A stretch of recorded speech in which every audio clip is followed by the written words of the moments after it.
السلام علیکم ورحمۃ اللہ تعالی وبرکاتہ۔ نحمده ونصلي ونسلم على رسوله الكريم اما بعد فاعوذ باللہ من الشیطان الرجیم بسم اللہ الرحمن الرحیم واعبدوا اللہ ولا تشرکوا به شیئا وبالوالدین احسانا وبذی القربى والیتامى والمساکین والجار ذی القربى والجار الجنب بالصاحب وابن السبیل وما ملکت ایمانکم او کما قال اللہ تعالی صدق اللہ العظیم۔ ایک مرتبہ درود پاک پڑھ لیجیے۔ اللہم صلی علی سیدنا و مولانا محمد معدن الجود والکرم وآلہ الکرام وابنہ الکریم وبارک وسلم صلاۃ و سلام علیک یا رسول اللہ صلی اللہ تعالی علیہ وسلم۔ عزیزان ملت اسلامیہ، اس سے پہلے ہم نے ایک عنوان شروع کیا تھا، موضوع جس کا نام ہے حقوق العباد، بندوں کے حقوق۔ اس میں یہ بیان کیا گیا کہ اللہ تعالیٰ کی عبادت کے بعد سب سے پہلا حق ماں باپ کا ہے، پھر قریبی رشتہ داروں کا، پھر یتیموں کا ہے، پھر مسکینوں کا، غریبوں کا، حاجت مندوں کا۔ اس کے بعد جو حق آتا ہے وہ پڑوسیوں کا حق ہے۔ یتیموں کے تعلق سے تو تفصیلی گفتگو اس وقت ہوئی تھی اور ساری چیزیں بیان کی گئی تھی کہ یتیموں کی خیر خواہی کرنے کا کیا ثواب ہے اور ان کے کیا حقوق ہے اسلامی معاشرے کے اندر۔ آج ہم انشاءاللہ تبارک و تعالیٰ پڑوسیوں کے حقوق کی بات کریں گے کہ انسان اپنے ماں باپ کا خیال رکھتا ہے اور اپنے رشتہ داروں کے بھی حقوق عام طور پر ادا کرتا ہے، لیکن پڑوسیوں کے ساتھ اکثر معاملات پیش آتے رہتے ہیں اور انسان کو ایک دوسرے کی ضرورت ہے، اس بات کا انکار نہیں کیا جا سکتا۔ ایک انسان دوسرے انسان کا محتاج ہوتا ہے اور کبھی نہ کبھی انسان کو دوسرے انسان کی مدد لینی ہی پڑتی ہے، کوئی بھی اس حقیقت سے انکار نہیں کر سکتا۔ اور سب سے زیادہ اگر کسی کو کوئی کام آ سکتا ہے تو وہ اس کا پڑوسی ہے۔ رشتہ دار بھی ہوتے ہیں، لیکن مان لیجئے کہ ہم اپنے گھر میں موجود رشتہ دار دوسری جگہ پر رہ رہے ہیں اور ہمیں اچانک کوئی ضرورت پیش آئی تو کون کام آئے گا؟ ہمارا پڑوسی کام آئے گا۔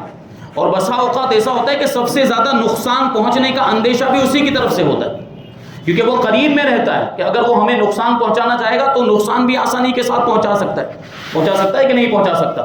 تو اسی اعتبار سے پڑوسیوں کے حقوق اور فرائض اسلام میں بڑی تاکید کے ساتھ بیان کیے گئے کہ پڑوسیوں کو ایک دوسرے کے حقوق ادا کرنے چاہیے۔ ایسا نہیں کہ ایک ہی پڑوسی اپنے سارے حقوق ادا کرتا رہے، اپنی ساری ذمہ داریاں ادا کرتا رہے، اپنے فرائض ادا کرتا رہے اور دوسرا پڑوسی پر توجہ ہی نہ دے۔ دونوں پڑوسیوں کو آپس میں ایک دوسرے کے حقوق کا خیال رکھنا چاہیے، اور خاص طور پر اس صورت میں جبکہ دونوں مسلمان، جبکہ دونوں ایمان والے ہوں، تب تو اور زیادہ ایک دوسرے کا خیال رکھنا چاہیے کہ پہلے تو پڑوس کا حق تھا، اب اسلام کا حق بھی آ گیا تو دو حقوق ہو گئے، ڈبل حق ہو گیا اس کا، تو اور زیادہ پڑوسی کا خیال رکھنا چاہیے۔ اور مسلمان آپس میں ایک دوسرے کے بھائی، انما المؤمنون اخوہ، ایمان والے آپس میں ایک دوسرے کے بھائی ہوتے ہیں۔ ایک دوسرے مقام پر اللہ ارشاد فرماتا ہے اولئک بعضهم اولیاء بعض، کہ ایمان والے آپس میں ایک دوسرے کے ولی اور ایک دوسرے کے دوست ہوا کرتے ہیں۔ اور دوست کا معاملہ یہ ہوتا ہے کہ اپنے دوست کی خیر خواہی کرتا ہے، اپنے دوست کا بھلا چاہتا ہے اور اس کا ہمدرد ہوتا ہے، اس کو فائدہ پہنچانے کی کوشش کرتا ہے۔ تو ہم اہل ایمان مسلمان آپس میں ایک دوسرے کو فائدہ پہنچانے کی کوشش کریں اور ہرگز کبھی بھی اپنے بھائی کو نقصان نہ پہنچائیں۔ خاص طور پر آج کے ماحول میں جب ہمارے دشمن ہمیں ہر طرح سے تکلیف پہنچانے کی کوشش کر رہے ہیں اور طرح طرح کی مصیبتوں کے پہاڑ ہم پر توڑے جا رہے ہیں، ہم کو ستایا جا رہا ہے، ہم پر ظلم کیا جا رہا ہے، آج ہمارے مکان ڈھائے جا رہے ہیں، ہماری عبادت گاہوں کو گرایا جا رہا ہے، ہمارے مدرسوں کو گرایا جا رہا ہے، ایسی صورت میں ضرورت کس بات کی کہ ہم متحد ہو جائیں، آپس میں مسلمان ایک ہو جائیں اور ایک دوسرے کی مدد کریں کہ ایسے ماحول میں ہم کو ایک دوسرے کی مدد کی بہت زیادہ ضرورت ہے۔ تو یہ اسلامی اخوت کب کام آئے گی؟ یہ اسلامی بھائی چارہ یہ اسی وقت تو کام آئے گا. آج ہمارے مسلمان بھائیوں کو نوکریوں سے نکالا جا رہا ہے, ملازمتوں سے الگ کیا جا رہا ہے, ان کی جاب چھوٹ گئی ہے. تو اگر ہم آگے بڑھ کر اپنے بھائیوں کے لیے نوکریوں کے مواقع فراہم کریں, اور ہم جو ہمارے اندر جو صاحب ثروت جو مالدار قسم کے لوگ ہیں وہ اس طرح کی فیکٹریاں ڈال دیں اور اس طرح کے کارخانے کھول دیں جہاں پہ ویکنسیز ہو اور وہاں پر نوکریاں دیں اپنے بھائیوں کو, تو جن کی نوکریاں چھوٹ گئی ہیں, جن کی ملازمتیں چھوٹ گئی, ہمارے دشمنوں نے, غیر مسلموں نے ہمارے مسلمان بھائیوں کو جو الگ کر دیا ہے نوکریوں سے, ان کی بھی نوکری کا سامان ہو جائے گا, ان کی بھی ملازمت لگ جائے گی اور اس طرح ان کا بھی گزر بسر چلتا رہے گا. اگر ہم اپنی فیکٹری ڈال دیتے ہیں, یہ ہمارے ساتھ سودیلا برتاؤ اگرچہ ہو رہا ہے, لیکن یہ کب ہوگا جب ہم ان سے رابطہ رکھیں گے. اگر ہم اپنا ہی سارا کچھ کر لیں, اگر ہم اپنے ہی ادارے قائم کر لیں, اگر اپنے ہی ہاسپٹل, اسکول اور ادارے اور کارخانے, فیکٹریاں ہم اپنی خود ہی بنا لیں, تو اس کی اجازت ہے کہ نہیں ہمارے ملک میں, تو ہمیں خود ہی مواقع فراہم ہو جائیں گے اور ہم اپنے بھائیوں کے لیے بھی کچھ نہ کچھ کر سکیں گے. اس پر توجہ دینے کی ضرورت. یہ اسلامی اخوت ہے, یہ اسلامی بھائی چارہ. ایک مسلمان اپنے بھائی کا خیر خواہ ہوتا ہے, اپنے بھائی کا ہمدرد ہوتا ہے, ویل وشر ہوتا ہے, اس کو فائدہ پہنچانے کی کوشش کرتا, کبھی بھی اس کو نقصان پہنچانے کی کوشش نہیں کرتا. یہ سب حسد کے معاملات ختم کیجئے, یہ سب جلن کے معاملات ختم کیجئے, اور یہ ساری جو کینہ اور یہ بغض اور دشمنی کی چیزیں ہم نے دلوں میں پال کے رکھی ہیں اپنے مسلمان بھائیوں سے, اس سب کو ختم کرنے کی ضرورت ہے. اب ہمدردی کا جذبہ پیدا کیجئے, حضور کے نام پر ایک ہو جائیں, ناموس رسالت کے نام پر ایک ہو جائیں اور اپنے مسلمان بھائیوں کے ساتھ مل کر کام کریں. اور یہ جو بھی حضور پاک صلی اللہ علیہ وسلم کی شان میں گستاخیاں کر رہے ہیں, ان کو منہ توڑ جواب دیں. ضرورت ہے کہ نہیں وقت کی کہ ہم ایک ہو جائیں, لیکن ہم بھی وہی معاملات آپس میں لڑ رہے ہیں, بھائی بھائی کو نقصان پہنچانے کی کوشش کرتا, ہوتا ہے کہ نہیں ہوتا ہے, آپس میں ایک ہی گھر میں رہ رہے ہیں, پھر بھی نہیں چاہتے کہ میرا بھائی ترقی کر جائے. بھائی وہ آپ کا بھائی ترقی کرے گا تو اس میں آپ کا ہی فائدہ ہے کہ نقصان ہے؟ آپ کا ہی فائدہ ہے. اور اسلامی معاشرہ ترقی کرے گا اگر ہم اپنے بھائیوں کا خیال رکھیں. تو پڑوسی کا, اسی معاملے کے اندر پڑوسی بھی شامل ہے.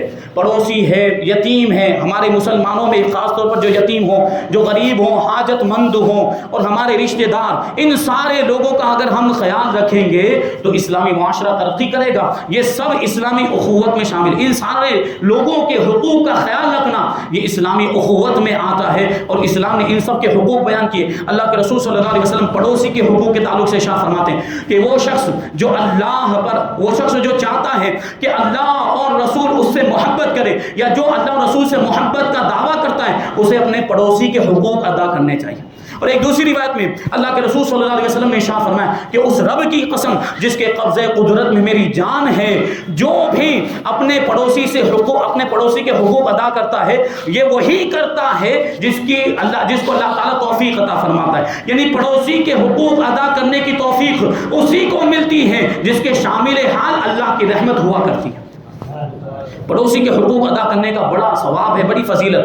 ایک حدیث میں اللہ کے رسول صلی اللہ علیہ وسلم نے ارشاد فرمایا کہ ما زالا جبریل یوصینی بالجاری حتی ظننته انه سیورثه, کہ حضرت جبریل آئے, حضور پاک ارشاد فرماتے ہیں کہ حضرت جبریل امین علیہ السلام آئے اور مجھے پڑوسی کے بارے میں, اس کے حقوق کے بارے میں تاکید کرتے رہے, وصیت کرتے رہے, یہاں تک کہ میں نے گمان کر لیا کہ کہیں جبرائیل پڑوسی کو وارث نہ بنا دے. دیکھیے وارث کون ہوتا ہے؟ جو ہمارا رشتہ دار ہوگا, بیٹے ہے, وہ سب جو وارثدار ہوتے ہیں وہ حقیقت میں وارث. پڑوسی کبھی ہو سکتا ہے کہ ہو بھی, اور کبھی اجنبی عام طور پر, تو اس کو وارث بنانے کی بات کا کیا مطلب کہ کیسی تاکید فرمائی ہوگی حضرت جبریل علیہ السلام نے, کہ حضور فرماتے ہیں کہ یہاں تک کہ میں نے گمان کیا کہ یہ جبرائیل امین کہیں پڑوسی کو وارث نہ بنا دیں, تو کیسی تاکید ہوگی. ایک انصاری صحابی بیان کرتے ہیں کہ میں حضور پاک صلی اللہ علیہ وسلم کی خدمت میں حاضر ہوا تو میں نے دیکھا کہ حضور پاک صلی اللہ علیہ وسلم کھڑے کھڑے ایک شخص سے گفتگو فرما رہے ہیں, محو گفتگو ہیں, بہت زیادہ دیر تک گفتگو چلتی رہی, یہاں تک کہ مجھ پر گراں گزرنے لگ گیا کہ یہ شخص تو دیکھو کہ حضور پاک صلی اللہ علیہ وسلم کو اتنی دیر سے کھڑے کیے ہوئے اور کھڑے کھڑے گفتگو کر رہا ہے, یہ تو آداب کے خلاف ہے. مجھے گراں گزرا, میرے دل پر شاق گزرا, مجھے ناپسند ہوا, ناگوار ہوا. وہ جو شخص تھا جب وہ چلا گیا تو میں نے آگے بڑھ کر حضور پاک صلی اللہ علیہ وسلم کی بارگاہ میں عرض کیا, یا رسول اللہ صلی اللہ تعالی علیہ وسلم, یہ شخص کون تھا جو اتنی دیر تک آپ سے گفتگو کر رہا اور اتنی دیر تک آپ کو اس نے کھڑے رکھا ہے؟ یا رسول اللہ میرے دل پر گراں گزر رہا تھا کہ آپ کو اتنی دیر تک اس نے کھڑا رکھا. یہ صحابہ کرام کے ادب کا تقاضا, یہ جو ہے کہ محبت ایسی کرتے تھے کہ تھوڑی دیر تک حضور کا کھڑے رہنا بھی صحابہ کو گوارا نہیں ہوتا. آج حضور کی شان میں اتنی گستاخیاں ہو رہی، ہم کیسے گوارا کر سکتے ہیں؟ ہم کیسے خاموش رہ سکتے ہیں؟ ایمان والوں کو بے چین اور بے قرار ہو جانا چاہیے، ہونا چاہیے کہ نہیں ہونا چاہیے؟ تو وہ صحابی رسول دیکھیے حضور کے تھوڑی دیر تک کھڑے رہنے پر بے چین ہو گئے کہ کھڑے رہنے کی تکلیف بھی حضور کی ان کے لیے گوارا نہیں تھی. تو حضور کی بارگاہ میں عرض کرتے ہیں یہ ایک شخص کون تھے؟ تو حضور پاک صلی اللہ علیہ وسلم نے ارشاد فرمایا، اے میرے پیارے صحابی، یہ جبرائیل تھے جو اللہ تعالیٰ کی جانب سے پڑوسیوں کے حقوق بتانے کے لیے آئے تھے. اس سے ہم اندازہ لگائیں کہ پڑوسیوں کے حقوق کی کتنی تاکید ہے.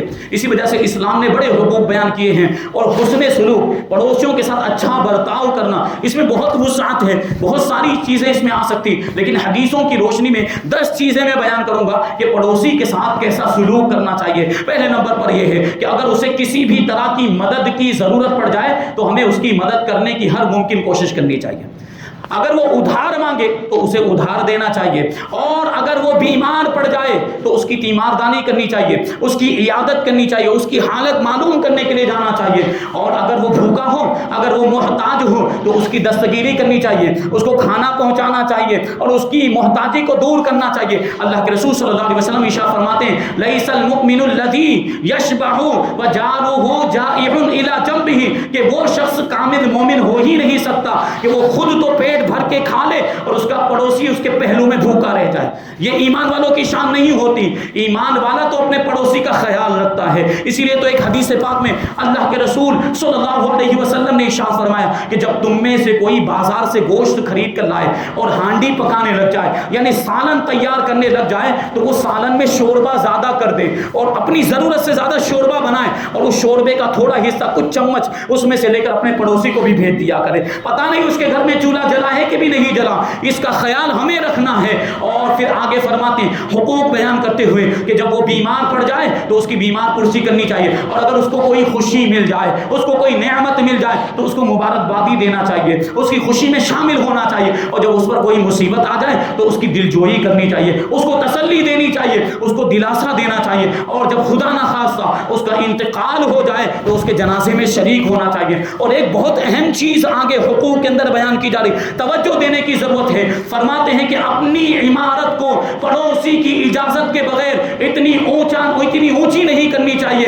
اس قدر بلند نہیں کرنی چاہیے کہ ہماری عمارت کی بلندی کی وجہ سے ہمارے پڑوسی کا اجالا رک جائے اور ہمارے پڑوسی کے لیے ہوا کا معاملہ ہو جائے، ہوا رک جائے. یہ بھی نہیں کرنا چاہیے. ہاں، پڑوسی اجازت دیتا ہے تو ہم اپنی عمارت کو اونچا کر سکتے ہیں، لیکن ہماری عمارت کو اونچا کرنے کی وجہ سے اگر اس کا ہوا اجاز رک جائے گا تو اس میں اجازت ضروری ہے، اس کی اجازت لینا چاہیے. یہ پڑوسیوں کے بنیادی حقوق میں یہ بات آتی ہے. دیکھیں اسلام نے کتنی چھوٹی چھوٹی باتوں کا خیال رکھا، وہ پڑوسیوں کے کیسے حقوق بتاتا ہے. آگے ہے ایک حدیث پاک کے مطابق کہ اپنی ہانڈی کی بو سے پڑوسی کو تکلیف نہیں دینی چاہیے. اپنے گھر میں جب ہانڈی بنائیں گے اس کی خوشبو اڑے گی، اور وہ خوشبو ظاہر سی بات پڑوسی کا گھر قریب میں ہے، وہ خوشبو پہنچے گی تو ہو سکتا ہے کہ اس کو تکلیف ہو جائے اور اس کے گھر میں انتظام نہ ہو کھانے پینے کا، یا اس کے بچے بھوکے ہوں اور وہ کھانے کی خوشبو ان کو ملے تو وہ بے چین و بے قرار ہو جائے. اس لیے پڑوسی کو اپنی ہانڈی کی بو سے تکلیف نہیں دینی چاہیے. کا مطلب یہ ہے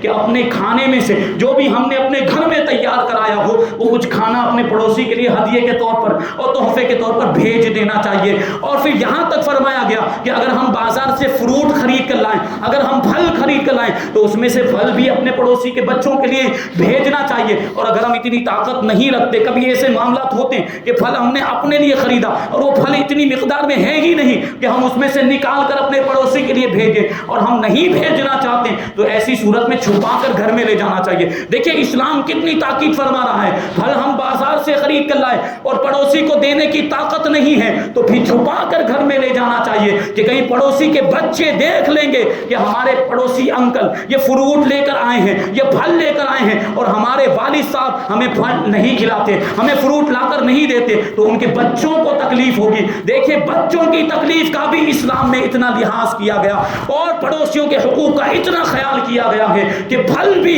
اگر لائے ہیں تو پہلے تو تقسیم کرنا چاہیے، لیکن اگر تقسیم کرنے کی استطاعت نہ ہو، طاقت نہ ہو تو پھر چھپا کر اپنے گھر میں لے جانا چاہیے.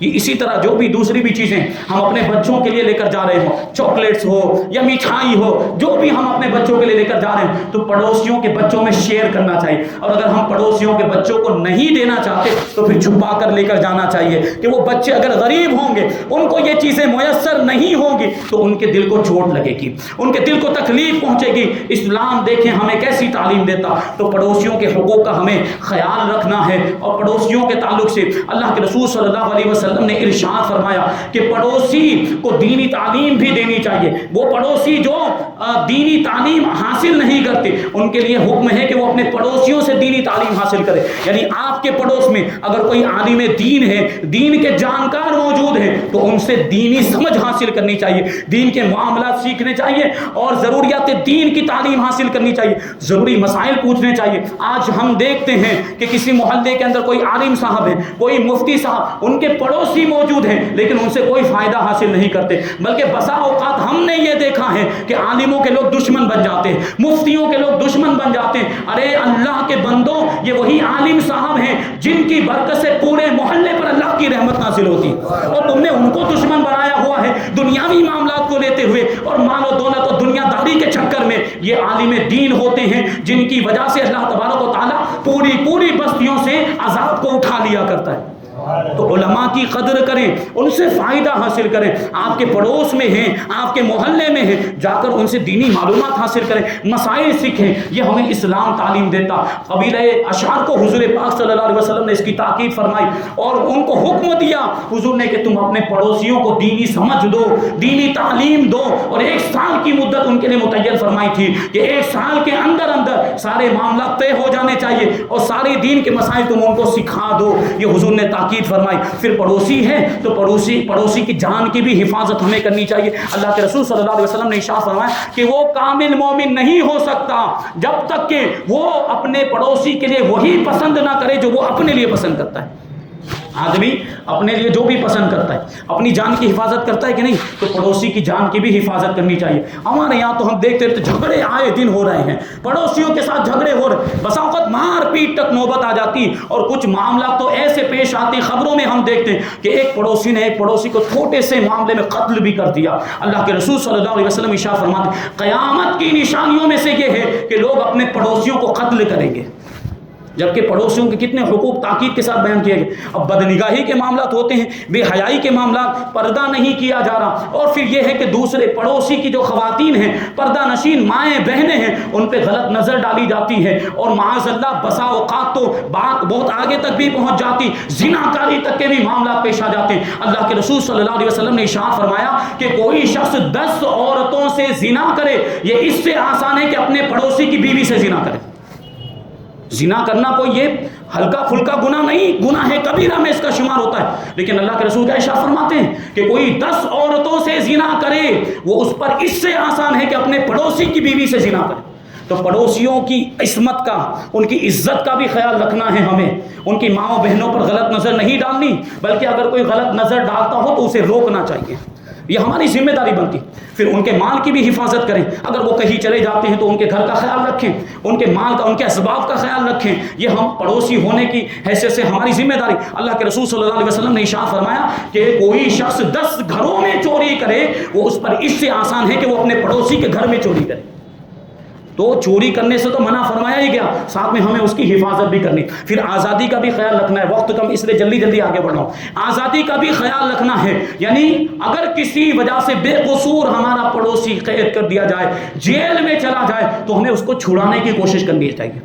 پڑوسی ہونے کی حیثیت سے ہمارا حق بنتا ہے کہ اگر بے قصور بے گناہ جیل میں چلا گیا ہے تو ہم اس کو چھڑانے کی کوشش کریں، اس کی آزادی کے معاملے میں ہم پوری اپنی محنت لگا دیں اور اس کو چھڑانے کی۔ ایک انصاری کا واقعہ، ایک انصاری صحابی تھے، ان کا ایک پڑوسی تھا مدینہ منورہ کے اندر، تو شہر مدینہ کے کوتوال نے ایک شبہ کی بنیاد پر، ایک شک کی بنیاد پر اس کو گرفتار کر لیا۔ اب حضور پاک صلی اللہ علیہ وسلم جمعہ کے دن خطبہ ارشاد فرما رہے تھے کہ وہ صحابی کھڑے ہو گئے، اور صحابی کھڑے ہونے کے بعد عرض کرنے لگے یا رسول اللہ صلی اللہ تعالی علیہ وسلم، میرے پڑوسی کو کس جرم میں گرفتار کیا گیا ہے؟ دیکھیں وہ پڑوسی کے حقوق کا ان کو کتنا خیال تھا. حضور کی بارگاہ میں عرض کرنے لگے یا رسول اللہ میرے پڑوسی کو کس جرم میں گرفتار کیا گیا, اس کا قصور کیا تھا؟ اللہ کے رسول صلی اللہ علیہ وسلم نے پہلی 2 مرتبہ اس کو کوئی جواب نہیں دیا. 2 مرتبہ صحابی نے سوال کیا کہ میرے پڑوسی کو کس جرم میں گرفتار کیا گیا. حضور پاک صلی اللہ علیہ وسلم انتظار فرما رہے تھے کہ شہر کا جو کوتوال ہے اس کی طرف سے کوئی جواب آئے گا, وہ کوئی معقول عذر پیش کرے گا, کوئی معقول سمجھ میں آنے والی وجہ بیان کرے گا. لیکن جب اس کی طرف سے کوئی معقول عذر نہیں آیا, کوئی وجہ نہیں آئی, اور اس نے تیسری مرتبہ حضور کی بارگاہ میں عرض کیا یا رسول اللہ, وہ صحابی نے عرض کیا یا رسول اللہ میرے پڑوسی کو کس جرم میں گرفتار کیا گیا, تب جا کے اللہ کے رسول صلی اللہ علیہ وسلم نے ارشاد فرمایا خلو لہو جیرانہو, کہ اس کے پڑوسیوں کو رہا کر دو. آزادی کے لیے کوشش کی انہوں نے, اپنے پڑوسی ہونے کا حق کیسا ادا کیا کہ چھڑا کر لے کر آئے. امام اعظم ابو حنیفہ نعمان بن ثابت ہمارے امام, جن کے مسلک کے ہم ماننے والے, جن کی ہم تقلید کرتے ہیں, کتنا پیارا واقعہ. آپ کے پڑوس میں ایک نوجوان رہتا تھا, وہ شراب پیتا, شراب کا عادی تھا. دیکھیں آپ, شرابی ہے لیکن کیا ہے پڑوسی, لیکن پڑوسی ہیں شرابی ہونے کے باوجود کیسا خیال رکھتے.